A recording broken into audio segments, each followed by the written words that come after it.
Frank, as the ultimate discreet, behind-the-scenes professional who never has a word out of place, what is your take on that?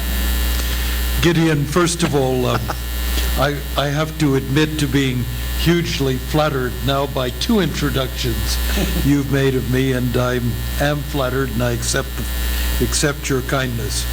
I'm also delighted to have heard my previous colleagues speak, and I'm sure the same will be true of Walter Russell Mead, as they've described the diverse, complex landscape that is made up of modern diplomacy.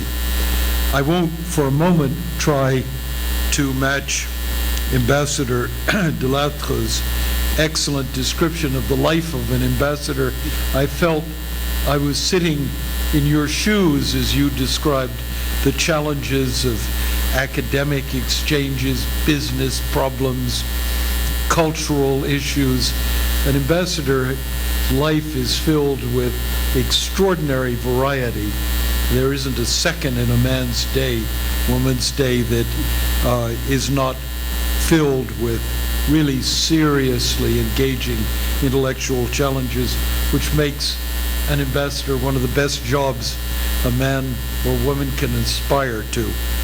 But having said that, I'm going to take the conversation in a slightly different way, and at the risk of holding you too long, try to be a little bit more classical, because I believe the core rules of diplomatic engagement are as true today as they have been over the ages. I have grown, as I suspect many of you have, somewhat weary of the statement that we ought to use force or we ought not to use force, and we ought to use diplomacy, as if we dealt in some bifurcated set of national policy choices. What is diplomacy? Diplomacy is a method for carrying out national policy. It has to start with a premise that you have a national strategy. You know where you're headed, what your goals and your ambitions are. And once that policy is clear, then you can choose the method that's necessary to carry that policy out. And a modern statesman has a variety of methods at his disposal if he uses them shrewdly, but he uses them badly if he doesn't know where he's headed and if he doesn't know what the policy is. No soldier, no diplomat will get him to his objective if he has no objective. Now, what do I mean by a diplomat? A diplomat, to me, whether he's operating in a multilateral or in a bilateral setting, has about 6 charges before him. He can be an ambassador, a special negotiator. He can be a representative at a more subordinate level. But his first task is to understand what his own nation's interests are and policies are, and then to understand the man across the table, what he is standing for, where he's coming from, what his policies are. And he'd better be able to integrate those 2 core pillars in a broader understanding of what is a global setting. What are the broader issues in which both you and your counterpart are dealing? Now, once you sat down at the table, I would think there are 6 things a modern American, French, or any other diplomat would want to keep in hand as he pursues the art of diplomacy. The first is engaging your opposite number. You've got to create a sense of trust, of confidentiality, the ability to make it clear that you are trying to reach a settlement that is at least as much in the other man's interest as it's in your interest. Second, you have to define very clearly the terms of what you are going to have in discussion and try to resolve. What are the issues? What are the objectives? How do you get there?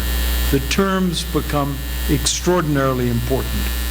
Third, then, once engaged, your job as a diplomat is to narrow those differences, to try to overcome what divides the two parties.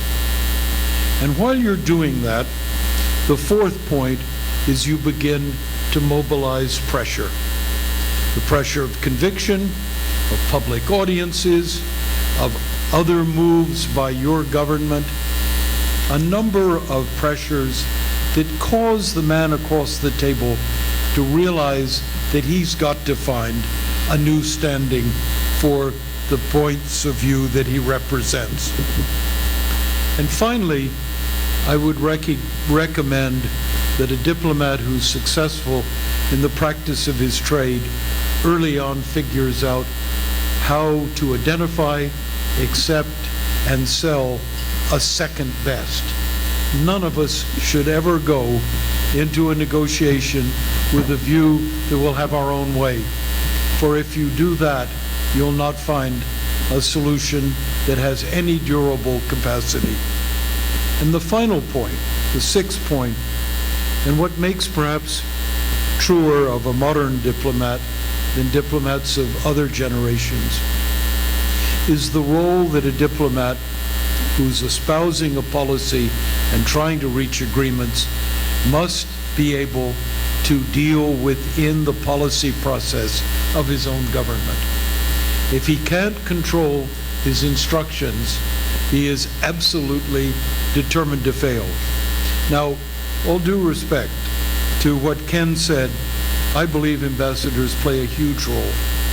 I say that, I had the privilege of being one, not sure I was always successful, but I also recognize, particularly in a bilateral context, there was only one person who spent 100% of his time in thinking about the relations between the United States and the country on the other side of the table. My president spent a couple of seconds, the Secretary of State, maybe 30 minutes. Other people in my government were in and out with thousands of other charges. I had one, and that was to make sure I was able to translate what's going on and how to shape that into an instruction. That gave me great leverage, provided I could articulate the leverage and be able to bring it to bear. But organizing a policy process, Ken Adelman, you would agree, as you watched international negotiations over arms control, if anything, the negotiator spent more time shaping his instructions and being in charge of the shaping of those instructions than he did almost in carrying them out with the Russian counterpart on the other side of the table.